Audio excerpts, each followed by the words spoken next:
The Kathrin Empire had conquered 47 star systems before they encountered Earth. Their military doctrine was simple: identify a species' weakness, exploit it, and subjugate.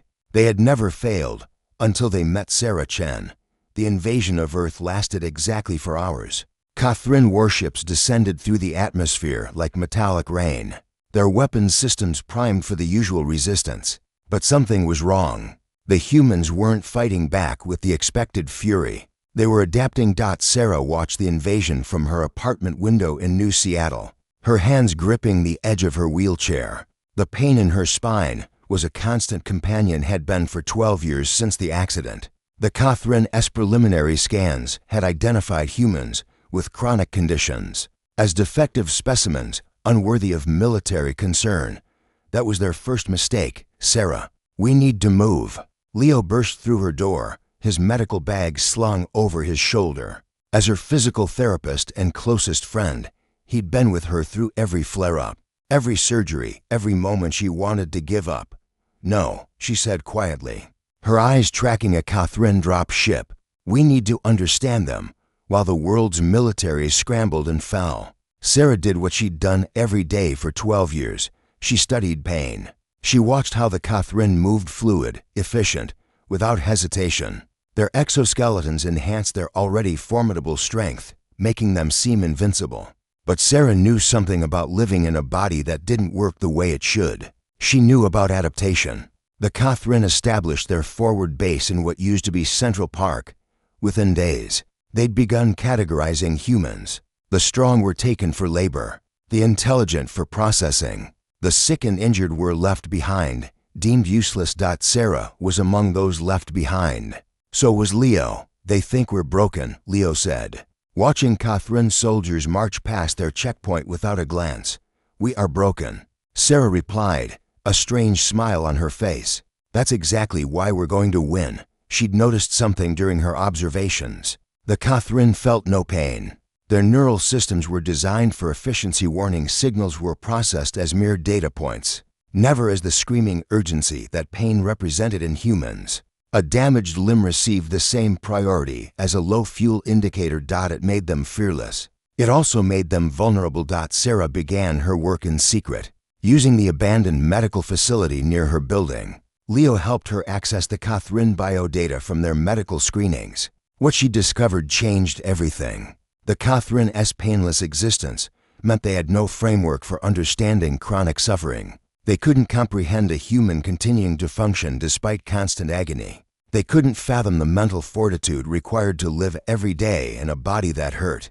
But Sarah could teach them. She started small. A modified neurological device, originally designed for pain management, reprogrammed to do the opposite.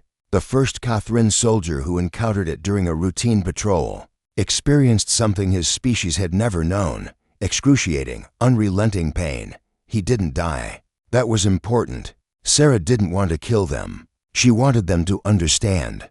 The soldier's screams echoed through the base for 6 hours before his squad could sedate him. The Kathrin medical officers were baffled.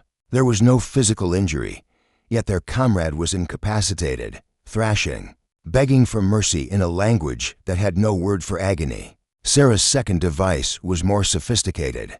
Released into the ventilation system of the Kathrin Command Center, it triggered a neurological response mimicking fibromyalgia, widespread pain, fatigue, and cognitive fog. Within 24 hours, the command center was in chaos. Soldiers abandoned posts. Officers couldn't concentrate. Their perfect military machine ground to a halt, not from human weapons, but from something far more insidious: the human experience.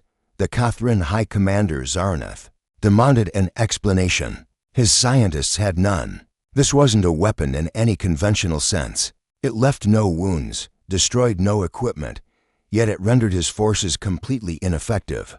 That's when he received Sarah's message.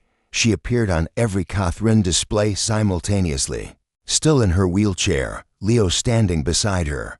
Commander Zarnath, she began, her voice steady despite the pain medication wearing off. You came to Earth looking for weakness.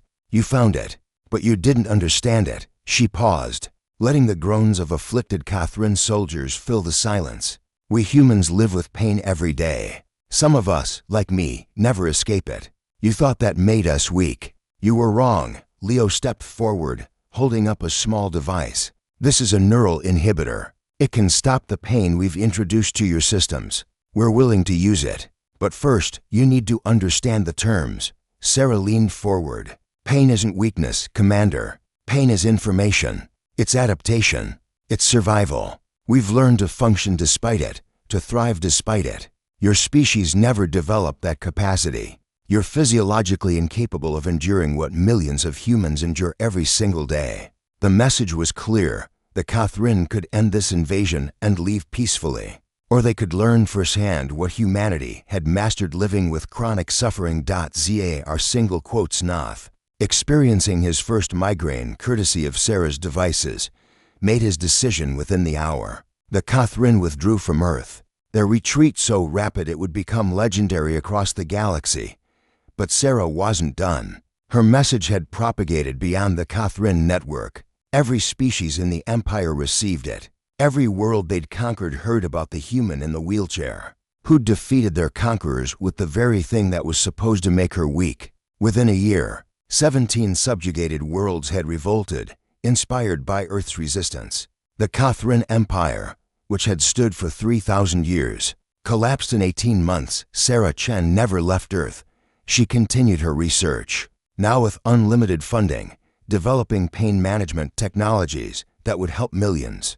But across the galaxy, her name became something else entirely. The Catherine word for her didn't translate directly. The closest approximation was the unbreakable one who teaches through suffering. Their children were told stories of the human who turned weakness into weapon, who transformed pain into power. Leo often asked her if she regretted it, using her condition as a weapon. Sarah would smile her quiet smile, the one that appeared during the worst flares, the one that said she'd survived another day. I didn't use my condition as a weapon, Leo. I used my experience. There's a difference, and across 47 star systems. Former subjects of the Catherine Empire understood that difference perfectly. Humanity had taught the galaxy its most important lesson. True strength isn't the absence of suffering. It's the choice to continue despite it.